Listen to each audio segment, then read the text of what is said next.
I'm Nancy Cross with EXP Realty, and I'm here today with Cheryl Johnson from Mason Title and Suresh Attal, financial advisor with UBS. And we wanted to talk to you today about 1031 exchange. Cheryl, tell us what a 1031 exchange is. Well, a 1031 exchange is used by investors. You can be a large investor with many properties or just a one or two property investor. And what it is when they exchange like for like properties in order to have a tax deferment. So Cheryl, are there certain criteria that they need to follow? Yes, actually there are 5 criteria, and I'm going to read them because I want to make sure I don't miss one or leave one out.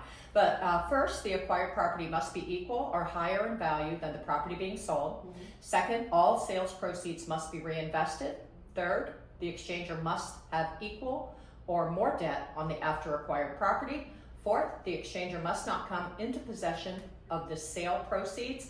And fifth, the replacement property or properties must be properly identified and acquired within the applicable time limits. Great, okay, and how does that whole process work?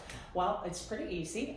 You're going to use an intermediary to do that. You're going to identify your properties within 45 days. You can identify 1 to 3 properties. You don't have to buy all 3, but you can identify up to 3. And you must close on those within 180 days. Now, some people, they've been buying and selling property all their lives. They're really tired of that whole process. They don't want to keep buying property. And there is another way that they can stay in the 1031 exchange and defer their taxes by using a financial advisor. And we have Suresh here, obviously, to tell us about that today. Yeah, so thanks, Cheryl. So one of the easiest ways clients can do something to avoid the taxes if they can't find another replacement property is leveraging the Delaware Statutory Trust, or a DST, to essentially buy a fractional share of a larger real estate asset, which allows them to remain a real estate owner, but diversify their risk because they're part of a larger pool and maintain the 1031 benefits by being a part of this DST. Is that like a REIT? Absolutely, thanks. So much like a REIT, yes, you are going to be owning a fractional share of a property or multiple properties. And so just like a REIT where you have that diversification, the DST can provide diversification as well as fractional ownership of multiple real estate properties. Okay. And is there a time frame that you can be in this DST before you have to do anything, take the funds or do anything with them? Sure. One of the other benefits of a DST is that many people will eventually use it as an opportunity to go and do what's known as an UPREIT transaction, which is another part of the tax code that allows them to do so. And so in order to do that effectively, typically you need about 24 to 36 months to be inside of the Delaware Statutory Trust, at which point you could start to consider the opportunities to do an UPREIT.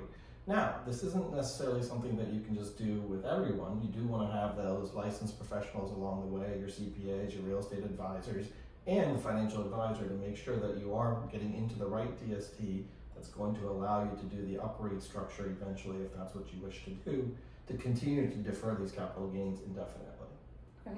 So if I understand correctly, to defer the capital gains, they would come to Mason Title. Well, we would refer them to an intermediary. Intermediary. Yeah. Mm-hmm. And then Mason Title would handle the closing, and you decide, do you want to purchase additional property if you're tired of being a landlord, or owning an investment property but you want to defer those taxes?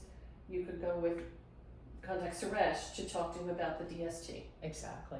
Yeah, or one of the other scenarios would be if you're running out of time and you do still want to defer the taxes, this would be a fantastic way of the DST to basically defer the taxes and still meet the timeline that Cheryl had previously pointed out.